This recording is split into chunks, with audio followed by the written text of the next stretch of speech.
Hello, Mr. Rasta. Welcome back. And we are almost done with this standard. So today we'll be talking about performance evaluation. Thank you, Arshan. Thank you for having me here. So, in a different environment, different condition. It's all about monitoring, measuring, and evaluation. So, this is very important element. So let's start with monitoring. What does the standard require? When you started to do the monitoring, you have a lot of data. Say, for example, your energy data is there. Say, for one example, so you identify number of energy consumption per unit. So when you started to plot this data and when you started to analyze, if you see the energy consumption goes up due to some reason, so that will basically indicate, right? So all maybe your waste level, if you're monitoring the waste, so if you started to go up, then you can identify, even though those are not legal requirement, but you identify these are like significant environmental impact. So you started to monitor and management team started to monitor. So this is what most important part, like you have a graphical data and then you can see the trend. So this is where the standard requirement. Thank you. And how about compliance? That sounds very important. So even compliance data, say for example, now you in your plant, like you have a water discharge, effluent treatment plant. So then there's a certain legal limit, but you are not above the legal limit, you are not violating it, but you can see upward trend, right? So if you take one particular sample and if you analyze it, okay, we are below the standard, you consider that as is fine. But when you started to see the trend, you can see it's upward trend, then management can take decision. So all legal requirement, boundary noise level, or maybe discharge level, or maybe schedule waste level. So this data will really help to take decision, and then you maintain below the legal requirement. So this is very important part. So now let's talk about audits. How do they fit in? Under this element, this is very important part.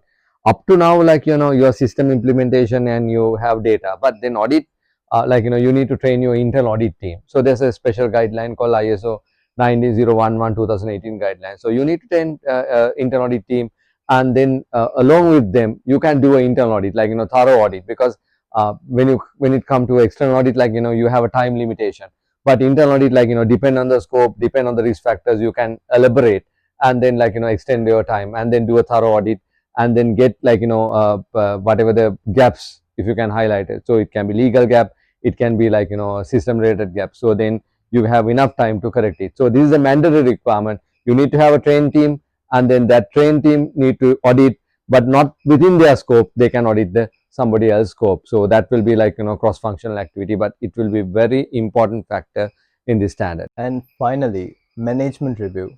What's expected here? Management review, you need to do all data. There are certain elements I have basically explained in the standard. You need to compile all the information and then communicate with the management, and then outcome of the management, it can be improvement, it can be some other facilities you require. All these things has to be documented. So it's a forum where you compile all the information and then present it to the management and get their feedback for the continuous improvement. So this is very important format. So this will be the final format where you present your environmental management system progress to the top management and get their feedback and the decisions. So this will be a decision making forum. That's interesting.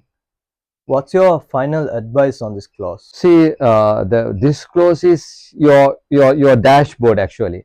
So your environmental management system, your maybe carbon footprint, your energy consumption, your waste, whatever, all the dashboard information data will be there. So looking at this, management can take decisions. So this will be you're highlighting, like in your car you have a dashboard, it indicate your speed, the fuel level, and all relevant critical information. So in this element, under environmental management system, it indicate all the required information. So you need to customize this, you need to develop your own format, and then this format will help you to give a kind of a health check about the standard and the environmental management system requirement. Thank you, Mr. Rasta, for your time.